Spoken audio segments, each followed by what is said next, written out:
Bonjour à tous et bienvenue sur ma chaîne La Vérité. Donc aujourd'hui, je vais vous parler de l'importance pour la femme noire d'être féminine sur son lieu de travail. Donc aujourd'hui, je m'adresse précisément aux femmes qui exercent des métiers physiques, des métiers très manuels. Par exemple, celles qui travaillent dans les usines, les ouvrières, en EHPAD, euh, celles qui ont dans les hôpitaux. Voilà. J'ai remarqué qu'il y a un réel laisser-aller parmi ces femmes-là. C'est-à-dire que dans leur mindset, elles se disent, je vais nettoyer, enlever la poussière, nettoyer les sanitaires, laver des patients, matière fécale, donc je ne vois pas l'intérêt de m'apprêter. C'est faux. N'importe quel travail, il faut s'apprêter un minimum.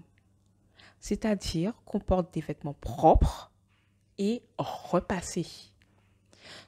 Il y a un vrai laisser-aller côté vestimentaire et capillaire. On doit jeter tous les vêtements tachés avec de la javel. Oui, oui, vos vêtements avec les grosses taches marron, on jette ça.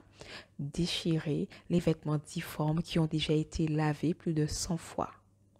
Côté capillaire, on enlève la perruque qui a déjà été utilisée une cinquantaine de fois. Les perruques cheap, on jette. Le tissage qui dure depuis 2 mois sur la tête, on enlève. Les, la bande de tissu en wax qui dégage des odeurs d'ail, d'oignon bizarres, on enlève ça aussi. On s'apprête, on se met propre pour aller travailler. Laissez-moi vous dire quelque chose.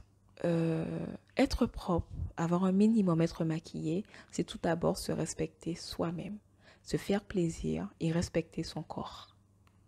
Et ensuite, respecter les personnes que l'on va côtoyer au cours de la journée.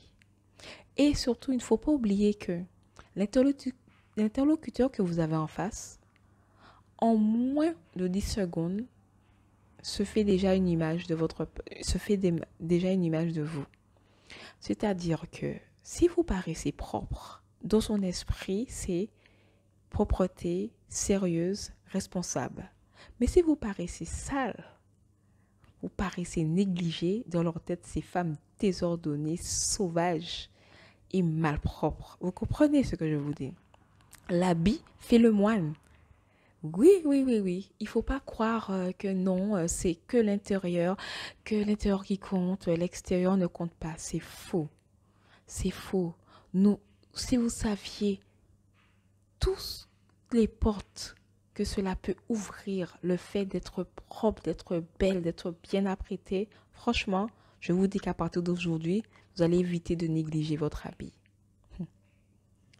Je vais vous donner un exemple.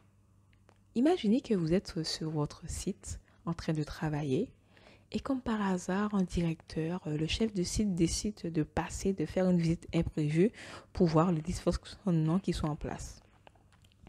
Vous savez que dans la société occidentale, nous, la femme noire, on a l'image d'une femme sauvage, sale, qui ne prend pas soin de soi avec des perruques fatiguées.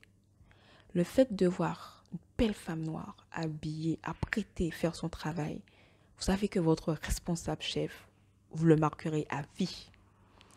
Peut-être qu'il ira, je dirais même dans 90% du temps, demander qui est cette femme, dans quel service travaille-t-elle. Et si vous avez de la chance, il viendra vers vous, vous posez des questions, vous posez des questions sur votre parcours. Avez-vous l'intention d'évoluer? Vous savez, juste parce que vous êtes belle, que vous êtes apprêtée et soigneuse. Ne négligez pas cet aspect. La beauté ouvre des portes, énormément de portes. Je vous parle car je suis la preuve vivante. Même si vous ne connaissez pas le travail, même si quelquefois vous avez des difficultés, des peurs, mais le seul fait que vous soyez belle vous propulsera sur votre lieu de travail. Ne négligez pas cela, les filles.